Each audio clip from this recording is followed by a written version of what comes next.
नमस्कार दोस्तों, स्वागत है आप सभी का। जैसा कि हमने पिछले टॉपिक में पाचन तंत्र के बारे में देखा था, आइए आज बात करते हैं हम लोग श्वसन के बारे में। श्वसन भी एक बहुत ही महत्वपूर्ण टॉपिक है एक तरीके से देखा जाए तो एग्ज़ाम की दृष्टि से, और क्योंकि ये हमारे शरीर से संबंधित टॉपिक पढ़ रहे हैं हम, तो इसलिए भी ये बहुत ही महत्वपूर्ण टॉपिक है। तो सबसे पहले बात करते हैं कि श्वसन किसे कहा जाता है। तो श्वसन किसे कहेंगे, देखिए कि क्या परिभाषा लिखी हुई है कि पोषण प्रक्रम में के दौरान ग्रहण की गई खाद्य सामग्री का उपयोग कोशिकाओं में होता है, जिससे विभिन्न जैव प्रक्रमों के लिए ऊर्जा प्राप्त होती है। ऊर्जा उत्पादन के लिए कोशिकाओं में भोजन के विखंडन को कोशिकीय श्वसन कहते हैं। इस पूरी बात को कुछ इस प्रकार समझिए। हम ऐसा कह सकते हैं कि हमने पाचन में भोजन से पौष्टिक पदार्थ ग्रहण किए थे। ठीक है, कौन से पदार्थ? पौष्टिक पदार्थ। उन पौष्टिक पदार्थों में विभिन्न एंजाइम उसको किस में बदल देते हैं? ग्लूकोज में बदल देते हैं। और ये ग्लूकोज किस में जाएगा? हमारे रक्त में जाएगा। ठीक है, आंतों के द्वारा ये अवशोषित कर लिया जाता है। अवशोषित करने के बाद में ये रक्त में जाता है, और रक्त जो है ये इन पदार्थों को प्रत्येक कोशिका तक पहुंचा देता है। किसको? ग्लूकोज को। किसको पहुंचा देता है? ग्लूकोज को शरीर की प्रत्येक कोशिका तक पहुंचा देता है। अब ये ग्लूकोज कोशिका में क्या कार्य करेगा? क्या ये कोशिकाओं में पड़ा रहेगा? नहीं। उसी समय हमारे शरीर में होगी श्वसन की क्रिया। जब हम श्वसन की क्रिया कराएंगे तो जिसे हम श्वसन की क्रिया में हम मुख्य रूप से गैसों का मिश्रण लेते हैं, जिसमें O2, CO2, ठीक है, जितनी भी वातावरण में गैस हैं वो सब प्रवेश करती है। लेकिन हमारे फेफड़े सिर्फ और सिर्फ O2 गैस को ही ग्रहण करते हैं। हमारे फेफड़ों में उपस्थित एक कूपिका संरचना होती है। ठीक है, कूपिका, यह भी बताऊंगा मैं आगे आपको। कूपिका जो सिर्फ किसको लेती है? O2 को लेती है। और कूपिका O2 को लेकर किस में डाल देगी? रक्त में डाल देगी। अब ये रक्त जो है ये O2 को कहाँ लेकर आएगा? ये भी कोशिका में लेकर आएगा। और कोशिका में ऑलरेडी क्या पड़ा है? ग्लूकोज पड़ा है। कोशिका में ग्लूकोज है और ग्लूकोज के साथ में अब O2 भी जुड़ गया। तो हम यहाँ क्या देख रहे हैं? यहाँ लिखा ना खाद्य सामग्री। तो खाद्य सामग्री का मतलब ये ग्लूकोज है। ठीक है, अब ये क्या होगा कि जब ऑक्सीजन ग्लूकोज से अभिक्रिया करेगा, ग्लूकोज प्लस ऑक्सीजन, ग्लूकोज से जैसे ही ऑक्सीजन अभिक्रिया करेगा तो क्या प्राप्त होगी? ATP के रूप में ऊर्जा प्राप्त होगी। इसी क्रियाविधि को श्वसन कहा जाता है। हम आम भाषा में श्वसन को समझते हैं सांस को लेना और छोड़ना, जबकि श्वसन का अर्थ श्वास को लेना और छोड़ना नहीं होता है। श्वसन की एग्जैक्ट परिभाषा होती है कोशिका में उपस्थित खाद्य पदार्थों का, देखिए कोशिका में उपस्थित, ध्यान से सुनिएगा परिभाषा को, कोशिका में उपस्थित खाद्य पदार्थों का ऑक्सीजन की उपस्थिति में अपघटन होने से ऊर्जा प्राप्त होना। ऑक्सीजन की उपस्थिति से अपघटन होने से ऊर्जा प्राप्त होना श्वसन कहलाता है। यानी क्या कहेंगे? जो कोशिका में ग्लूकोज है उसकी ऑक्सीजन से अभिक्रिया होकर ऊर्जा प्राप्त होने की प्रक्रिया को क्या कहा जाता है? श्वसन कहा जाता है। तो यहाँ देखिए श्वसन का अर्थ श्वास लेना और छोड़ना नहीं होता है, साइंस की परिभाषा। क्योंकि ये प्रक्रिया सारी कहाँ होती है? कोशिका में होती है, इसीलिए इसे कोशिकीय श्वसन भी कहा जाता है। आइए अब समझते हैं कि हमारे शरीर के अंदर ग्लूकोज का अपघटन कैसे होता है। तो देखिए अपने पास में एक फ्लो चार्ट है। भिन्न पथों द्वारा ग्लूकोज का अपघटन कैसे कैसे होता है। ये ग्लूकोज का सूत्र होता है C6H12O6, और इसमें देख रहे हो आप C6 लिखा हुआ, इसका मतलब 6 कार्बन है। कार्बन कितने हैं? 6। C6 लिखा हुआ, इसका मतलब इसके अंदर 6 कार्बन है। ये रहा 6 कार्बन। ठीक है, अब ये कहाँ है? ये कोशिका में है। कहाँ है? शरीर की कोशिका में, यानी कोशिका द्रव्य में है। कोशिका द्रव्य में क्या होता है कि ये दो चीज़ों में टूट जाता है। कार्बन के 3 परमाणु बना लेता है। ठीक है, कार्बन के 3 अणु में 2 परमाणु, मतलब 2 अणु बना लेता है। 3 कार्बन का ये अणु और एक 3 कार्बन का ये अणु। कार्बन के 3 अणुओं के रूप में 3 परमाणु से मिलकर 2 अणु बना लेता है। इसी अणु को कहा जाता है पाइरूवेट। इसे क्या कहा जाता है? पाइरूवेट। और क्या बनती है? कुछ मात्रा में ऊर्जा बनती है। ठीक है, अब ये पाइरूवेट जो बन गया है हमारी कोशिका के अंदर, इस पाइरूवेट का क्या होगा? ध्यान से देखिएगा। जब ये पाइरूवेट बन जाता है तो सबसे पहले बात करते हैं ऑक्सीजन की उपस्थिति। आप देख रहे हो ये वाला फ्लो चार्ट, इसमें लिखा है ऑक्सीजन की उपस्थिति। तो पाइरूवेट यदि ऑक्सीजन से अभिक्रिया कर लेता है, O2 से अभिक्रिया कर लेता है, तो क्या बनेगा? कार्बन डाइऑक्साइड बनेगी, जल बनेगी और ऊर्जा बनेगी। 3 आइटम बनते हैं। यानी मैं आपको कहूँ कि यहाँ पर 2 चीज़ें मुख्य रूप से ग्लूकोज किस में टूट गया? पाइरूवेट में टूट गया। अब पाइरूवेट यदि ऑक्सीजन से अभिक्रिया कर लेता है तो क्या बनेगा, कार्बन डाइऑक्साइड बनेगी, जल बनेगी, ऊर्जा बनेगी। और ये प्रक्रिया कहाँ होती है, माइटोकॉन्ड्रिया में होती है। पहली बात ये ध्यान रखनी है, ये कोशिका के माइटोकॉन्ड्रिया में होगा। और हम सब जानते हैं, हम शरीर में कोई ऑक्सीजन को लेते हैं और ऑक्सीजन लेते हैं, इसका मतलब हमारे शरीर में ये क्रिया होती है। बिल्कुल, हमारे शरीर में श्वसन में यही क्रिया होती है।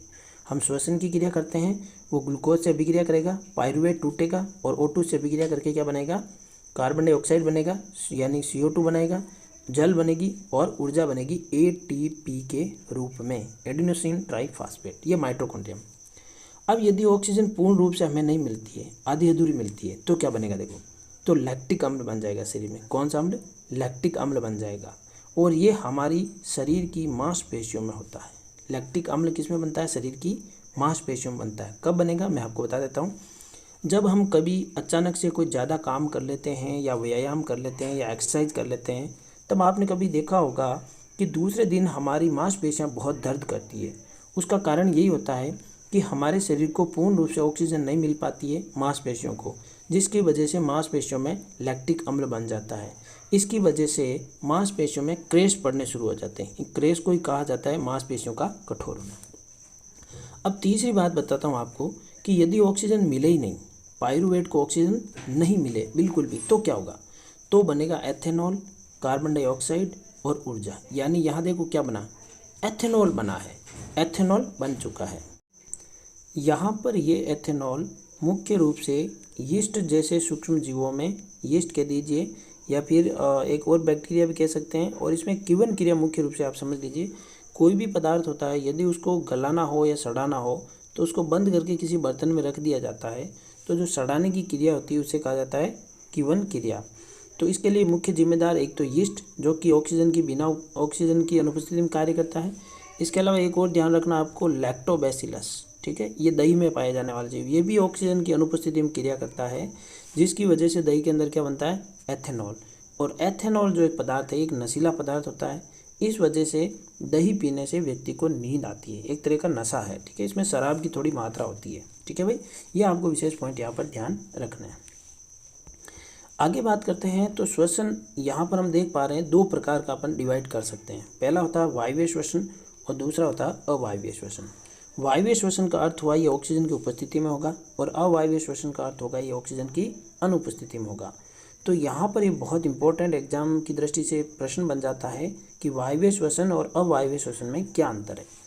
तो यहाँ देखिए, वायवीय श्वसन जो है ये ऑक्सीजन की उपस्थिति में होता है, जबकि अवायवीय श्वसन ये ऑक्सीजन की अनुपस्थिति में होता है। इसके लिए O2 आवश्यक नहीं है। अब वायवीय श्वसन में क्या होगा, ग्लूकोज का पूर्ण रूप से उपचयन होता है, अर्थात ग्लूकोज का पूर्ण रूप से अपघटन होता है और कार्बन डाइऑक्साइड, जल और ऊर्जा मुक्त होती है, ठीक है, जो कि हमने ऊपर पढ़ा है। और इसमें ग्लूकोज का पूर्ण रूप से अपघटन नहीं होता है, जिसकी वजह से एथेनॉल, लैक्टिक अम्ल या कार्बन डाइऑक्साइड और ऊर्जा मुक्त होती है, जो कि हमने कोशिका के अभाव और ऑक्सीजन के अभाव और ऑक्सीजन की अनुपस्थिति में पढ़ लिया है। ये कोशिका द्रव्य और माइटोकॉन्ड्रिया में होता है। ये क्रिया कहाँ होती है, मुख्य रूप से माइटोकॉन्ड्रिया, जबकि ये क्रिया सिर्फ और सिर्फ कोशिका द्रव्य में होती है। अधिकांश ऊर्जा उत्पन्न होती है, इसमें देखिए 36 ATP ऊर्जा प्राप्त होती है, बहुत ज़्यादा ऊर्जा प्राप्त होती है, लेकिन इसमें बहुत कम ऊर्जा प्राप्त होती है, ओनली 2 ATP। जैसे इसका उदाहरण है यीस्ट, एक और लिख सकते हैं हम लैक्टोबैसिलस, ठीक है। और इसका उदाहरण हो गया मानव, ठीक है। मानव के अंदर 36 ATP ऊर्जा प्राप्त होती है, किससे, वायवीय श्वसन से। बहुत इंपॉर्टेंट है, ठीक है, आप इसको अच्छे से नोट कर लीजिएगा, वेरी इंपॉर्टेंट पॉइंट है ये। आगे बात करते हैं नेक्स्ट टॉपिक की तरफ। तो श्वसन का जो तंत्र है उसको देखा जाए तो सबसे पहले बात करते हैं नासाद्वार के ओर। सबसे पहले नासाद्वार, तो नासाद्वार हम जानते हैं हमारे शरीर में नाक जिसके ऊपर एक जोड़ी नासाद्वार होते हैं, ठीक है, 2 छिद्र होते हैं जिनके अंदर सूक्ष्म बाल होते हैं, जो कि मुख्य रूप से हवा में आने वाली अशुद्ध पदार्थों को या फिर जो भी प्रदूषण से या रेत के कण हैं उनको रोकने का कार्य करते हैं। उसके बाद श्वसन की क्रिया का अगला प्रमुख अंग आता है, वो है ग्रसनी, ठीक है। ग्रसनी में वायु प्रवेश करती है, ग्रसनी के बाद में कंठ में प्रवेश करती है। हमारे जो कंठ होते हैं ये 9 प्रकार की उपास्थि से मिलकर बना होता है। ये मुख्य रूप से ध्वनि उत्पादन का कार्य करता है।